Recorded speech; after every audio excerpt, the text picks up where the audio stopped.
Jim, when you step behind the bench right before the game starts, those seconds before the game starts, what's going through your head? Who were you thinking about? What were your thoughts? No, I was kind of thinking about the game. During the anthem, I will tell you that I was thinking about my dad.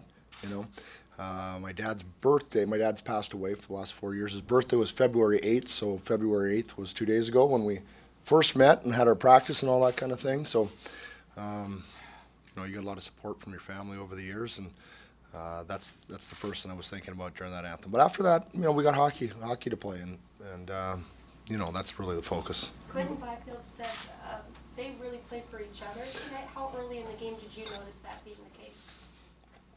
I think right away. So I would bring it back to the first practice. They skated. Then we had the second practice, and it wasn't as much skating. It was a little more physical. They worked.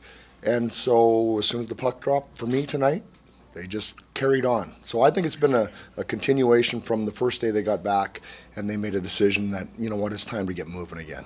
Bigger game tonight from PL or from Riddick? I don't know. I don't know. I would say this. I thought that was probably David's strongest game of the year, and I thought it was PL's strongest game of the year. So hard to choose, but nice to see on both accounts that they, had their best performances. Speaking of skating, PL drew that penalty early. Trevor Lewis was early on, moving his aging legs, so to speak. How much did that just set a tone there in terms of the energy that you had spoke of wanting to see? Yeah. Well, I thought PL's line started really well as a line. I know he drew the penalty, but I thought Laugh had his legs going, Jad was in, so all of a sudden it was like a good push from that line. And you usually know what you're going to get from Kopi's line. You usually know what you're going to get from Phil's line. So my opinion was, okay, it looks like Doobie's line's going here. This is good. Now we're going to come at you in waves a little bit. So I didn't notice anybody certainly like individually making that big of a difference. It just felt like, okay, we're coming, and there's not going to be a drop off. A couple of the guys were using the word fun in post-game interviews here. How are you trying to establish a little bit more of a fun atmosphere than the previous regime? And how do you go about doing that? Right. I think everybody tries to enjoy it. I'm sure there's people in the building who didn't have fun tonight. It's probably a pretty small percentage. So we're trying to have fun because those guys are out there working. You can't just go out there and work and not enjoy it. And I think when you do it and it's hard and you do it together, you can appreciate it more. It becomes more fun. And so that's really what we're trying to get back to. We were that team, and I'll say it again, we've all seen it, for the first 24 games. This is nothing new. It just has been a tough stretch for us, and we just got back on it a little bit. Dano's line played 2 minutes more than Kopi. Is that by design coming in, or did the game just come about that way? Yeah, I think the penalty kill really had a lot to do with that, and then the 4-on-4.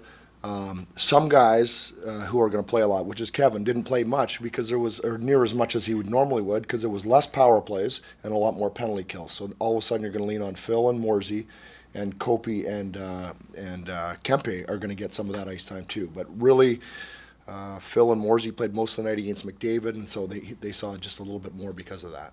A lot of times when there's a coaching change, players will look at themselves in the mirror and realize, okay, I've got to do more, whether it's guilt or what have you.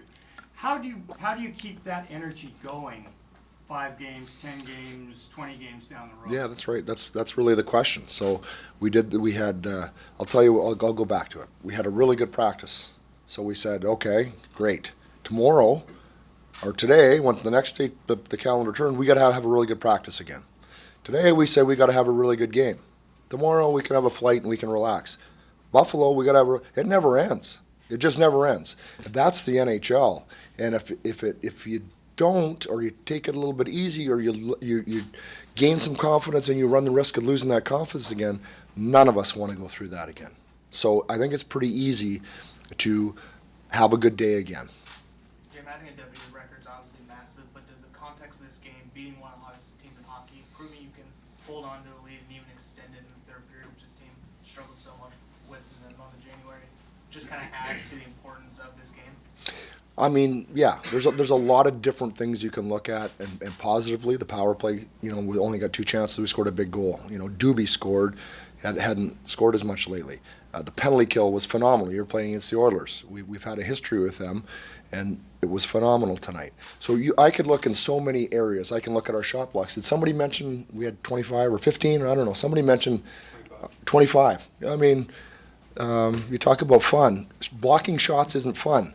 So when you do it collectively, it becomes fun. It becomes something that you don't want to let the next guy down. I've got to block mine. He blocked his. That, in the end, believe it or not, becomes fun because it becomes a team and a brotherhood, and it's hard to explain, but that really you can build some real camaraderie through those types of things. Dubois said that you challenged him. What was the gist of what you told him? Yeah, the gist for sure, because I would never, talk about what exactly we spent. He's had a tough go. He's a really good player. We know that. He's got a long history in the league as being a really good player. My challenge for him was to play with intensity, and I bet you will have fun. And I don't know if anybody else, maybe was he one of the guys that said he had fun tonight? I hope he was. Yeah, I hope he was, because that looked like it was fun for him tonight. And he's had a lot of nights that he didn't look like he had fun. But I've said from the start, he's part of that equation too. He's got to get himself into that place where he's just going to go for it and play hockey like he did when he was younger, when he loved the game, when he was not in this tough stretch that he had. He brought that tonight, and let's hope that that's a stepping stone for him going forward. But it was sure nice to see him smile and enjoy himself and enjoy his evening. Has the phone blown up yet? Your phone? Text? Yeah. I didn't really look. I got my boys in there, so I spent some time with them. But I'm sure it did because, there was quite a few people that reached out prior to this, and I know a lot of people were watching tonight. You got the pockets of Canada, nice for you, just. Yeah, it is. There's no question, because there'll be a lot of people. I'll hear from more people who probably didn't even know I had the job that might have watched the game tonight. I'm sure. Maybe people looking for tickets even now. Are you looking forward to putting your own personal stamp on this team, or are you going to just tweak Todd McClone's strategies and game plan? Yeah, I've said that. I don't think I have a personal stamp. I think Todd's done a tremendous job for the time here. He brought the team forward. Again, he led the team, through the trough back up to the first 24 games of being one of the best teams in the NHL. We've had a tough stretch.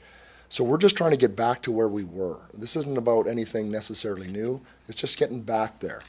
And tonight was a good step. How much does this organization mean to you, given your roots, given the fact that they drafted you and started your career here? Yeah. Well, I think, and I went on to play for other teams and coach for other teams, but, and I can't speak for everybody, but for me, it was it was my dream to get drafted in the NHL. Never mind play. You drafted it. Los Angeles Kings, Luc Robitaille, Wayne Gretzky.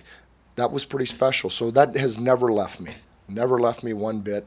I never knew I'd get back to the NHL as a coach. So that was my club. And so to be back and to be part of it, and to be part of it with Rob and Luke, who were teammates, and then to win a big game in front of just an incredible crowd tonight. Wasn't the crowd incredible tonight? Man, they gave us some energy. They were ready right from the start, just like the club. It wasn't a perfect game, so who owns the too many men in the ice penalties?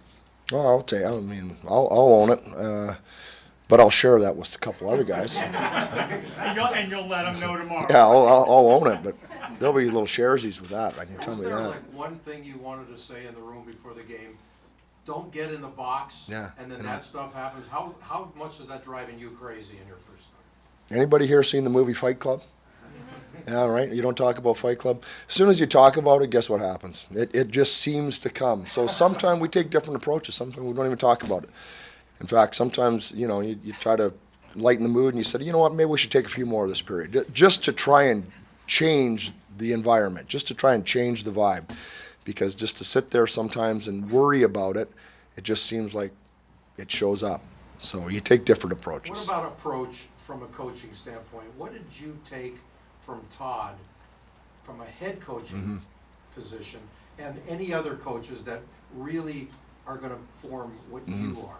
Well, there's so many things. I couldn't say, and I've worked with such a great roster of coaches, head coaches, assistant coaches, video coaches, special assignment coaches. I worked with Jacques Lemaire for 6 years. Jacques Lemaire, who was, an absolute legend of a player, a coach, and I had a chance to work with him for that time. So there's just so much. I couldn't point one single thing out from any. I just feel pretty lucky to have had the group of people that I've had to work with, and from there you try to learn and try to make some decisions that you think those guys made that made sense to you when you were there. Jim, going back to Dubois real quick, you matched him up against Leon Draisaitl a lot, which isn't the kind of matchup he's had a lot this season. Was that part of your desire to challenge him, and maybe even give him that vote of confidence that we think you can handle these kind of situations? Yeah, what we really tried to play Phil against McDavid. We did that quite a bit.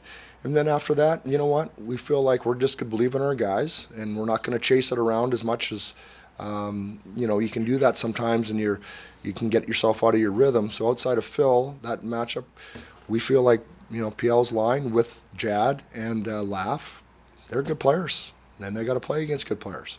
Alex Sturgeon only played about 3.5 minutes. Yeah. Just the kind of flow of the game, like you mentioned penalties, there was no injury there. It was. He got out of the game. I took him out of the game because of the penalties and stuff like that. And as a young player, I didn't feel like it was fair to try to jam him back in there. So we just kind of moved around him. He'll be back in against Buffalo. He'll be ready to go. He'll play more than that, I would suspect. I don't know. Who knows? But it wasn't anything that he did. It was just the way the game went, and I didn't feel like it was fair to put him back in there at that point. A situation like that, do you talk to him on the bench and say, look, this is what we're going to do, be ready next game, or do you expect a player to understand? Yeah, I didn't talk to him tonight. I will talk to him tomorrow. I'll just let him know that in case he's wondering. But he knows I've talked to him lots. I really like him as a player. He had a heck of a game in Nashville, but because he played good defense, not just because of the goal. So it's not something that you have to clean up at every moment. There was a lot going on tonight. I didn't have that moment to talk to Alex. Do you have a collection of game pucks? I understand you were given the game puck from tonight. I was, yeah. And what other pucks are in that collection, if you have one? that's also a good question. There's not that many. I'll be honest with you. I've seen my first NHL goal that I scored, and then you know what? The guys gave me here last year. Our training staff was so good. They gave me my first win as an assistant coach with the Kings. They gave me a beautiful plaque with that puck. So that's 2, so 3. So and I scored the goal with the Kings. So I have 3 Kings goals from the Kings. So you got a hat trick? 3 pucks from the Kings and no others. Yeah. You got a hat trick? I got a hat trick. Yeah. There you go. Hoping to make it more. Your goalie has to be your best penalty killer. Yeah. What he did tonight. Yeah, I mean, I'll have to go back and look at all the saves he made, but he made some great saves. That I know. I think mostly he had good rebound control, and he didn't require himself to make the second save too often. They had some good looks. He made the save, and the second one wasn't there because once you start scrambling on the second one, that's just complete chaos. So if there was a strength to his, I thought that was what it was tonight. It's not exactly October, but is there a similarity here where good time to go on the road with you now in charge to be able to deal with whatever in a new position? Yeah, I don't know that that's necessarily. It's just we're gonna go play some games. I feel like okay, we're moving a little bit. So I don't care if we're playing at home on the road. I want to get playing again. I don't want it to be long. I want to try to get where we get the flywheel moving, and then we start feeling good again, and then you win and lose and all that kind of stuff. But we just want to get moving. We've been off for a week, and I don't want to lose any momentum. So here or there, as long as we're playing. Jim, this felt like a statement win for the team, but for Quinn Field individually, he had such a strong game. Does that feel like a statement performance from him, kind of an announcement to the league that he is a player that can dominate games against the best teams in the league? Yeah, he's had some of those games earlier this year, though. So I've come to expect it from Quentin, frankly. I thought he had a good game tonight. Again, I'd have to look. I didn't think he was incredible. He wasn't anything where I was like, wow, look at Quentin. That's what I expect from Quentin. He's a good player. He skates, doing his job. I didn't see much more than that, to be honest. You thought about bringing the mullet back like when you were a rookie? Me, personally? Oh, you saw that picture? Yeah, oh, yeah. I was here. Oh, you were here? Okay. Let's go together, me and you. Okay, we'll start. We'll both grow them. No, I'm not going solo. No, I don't think that one's coming back to us. No.